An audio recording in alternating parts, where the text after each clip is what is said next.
ഇത് ഞങ്ങൾ പലവട്ടം പറഞ്ഞിട്ടുള്ള ഞങ്ങളതുമായിട്ട് മുന്നോട്ട് പോവുകയാണ്.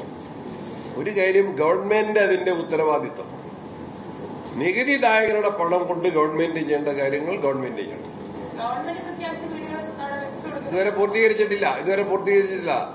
ഇത്രയായി മാസം അത്രയായി. ഞങ്ങൾ പാർട്ടി എന്ന നിലയിൽ ഞങ്ങൾ എടുത്തിട്ടുള്ള സമീപനം മറ്റ് സ്റ്റേറ്റുകളിലെ കോൺഗ്രസ് ഗവൺമെന്റുകൾ സഹായിക്കുന്നു. ഞങ്ങളെ പാർട്ടി എടുത്തിട്ടുള്ള തീരുമാനമായിട്ട് ഞങ്ങൾ മുന്നോട്ട് പോകും.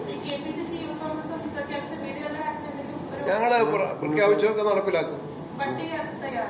അതിന്റെ ഡീറ്റെയിൽസ് അവിടുത്തെ കമ്മിറ്റിയാണ്, വയനാട്ടിലെ കമ്മിറ്റി അത് കൈകാര്യം.